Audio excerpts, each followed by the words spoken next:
Cooling ഇല്ലെന്ന് customer നമ്മളെ വിളിച്ച് പറഞ്ഞു. നമ്മൾ വന്ന് നോക്കിയപ്പോൾ ഔട്ട്ഡോർ എടുക്കുന്നില്ല, ഇൻഡോർ എടുക്കുന്നുണ്ട്. അപ്പോൾ ഞാനിവിടെ വന്ന് നോക്കിയപ്പോൾ സപ്ലൈയും കാര്യങ്ങളൊക്കെ ഓക്കെ ഉണ്ട്. അപ്പോൾ ഞാൻ നിങ്ങളെ ഒന്ന് കാണിക്കാൻ ഓർത്ത് എങ്ങനെയാണ് ഇതിൻ്റെ സപ്ലൈയും കാര്യങ്ങളൊക്കെ ചെക്ക് ചെയ്യുന്നത്, അല്ലെങ്കിൽ എർത്ത് എങ്ങനെയാണ് ചെക്ക് ചെയ്യുന്നത് എന്നുള്ള കാര്യങ്ങൾ നമുക്ക് നോക്കാം. ആദ്യം തന്നെ മൾട്ടിമീറ്ററിനകത്ത് വോൾട്ടേജ് നമ്മൾ ഇട്ടതിന് ശേഷം, അതായത് AC വോൾട്ടേജിലേക്ക് ഇട്ടതിന് ശേഷം മൾട്ടിമീറ്റർ ഉപയോഗിച്ചിട്ട് നമുക്ക് സിമ്പിളായിട്ട് കണ്ടുപിടിക്കുക. ആദ്യം ലൈന്, ന്യൂട്രൽ, ഇത് കമ്മ്യൂണിക്കേഷനാണ്.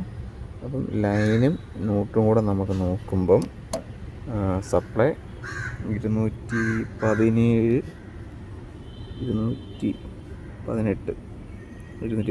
വോൾട്ട് ഉണ്ട് കേട്ടോ. അത് കഴിഞ്ഞതിന് ശേഷം നമുക്ക് ലൈനും എർത്തും കൂടെ നോക്കണം. ലൈനും എർത്ത് ഇവിടെ കൊടുത്തിരിക്കുന്നു.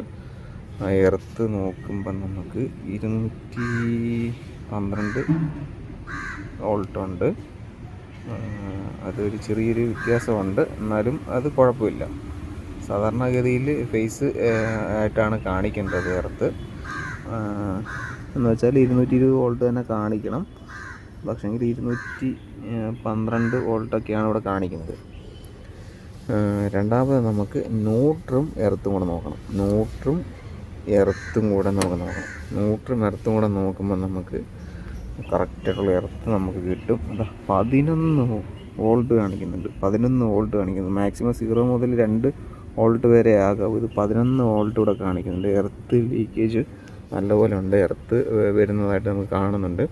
11 വോൾട്ട് ഇവിടെ കാണിക്കുന്നുണ്ട്. അതൊരു തെറ്റായിട്ടുള്ളതാണ്. അതുകൊണ്ടാണ് ചിലപ്പം എർത്തിങ് കറക്റ്റ് ആവാത്തത് കൊണ്ടും AC വർക്ക് ചെയ്യാതിരിക്കും. അപ്പം നമുക്ക് ഇതിൻ്റെ എർത്ത് കാര്യങ്ങളൊക്കെ ഒന്ന് വിട്ടിട്ട് നമുക്കൊന്ന് വർക്ക് ചെയ്യിപ്പിച്ച് നോക്കാം. അപ്പം സിമ്പിളായിട്ട് നമുക്ക് ടെസ്റ്റ് ചെയ്യാവുന്ന കാര്യമുള്ളൂ. വളരെ സേഫ്റ്റി ആയിട്ട് തന്നെ നോക്കണം. കറണ്ടിലാണ് അപ്പോൾ വർക്ക് ചെയ്യുന്ന സമയത്തൊക്കെ നല്ല രീതിയിൽ തന്നെ സൂക്ഷിച്ച് കാര്യങ്ങളൊക്കെ ചെയ്യുക. അപ്പോൾ വീഡിയോ ഇഷ്ടപ്പെട്ട് ഞാൻ ലൈക്ക് ചെയ്യുക, ഷെയർ ചെയ്യുക, കമൻറ്റ് ചെയ്യുക. അപ്പോൾ മറ്റൊരു വീഡിയോ ആയിട്ട് വീണ്ടും വരുന്നവർക്കും ഗുഡ് ബൈ.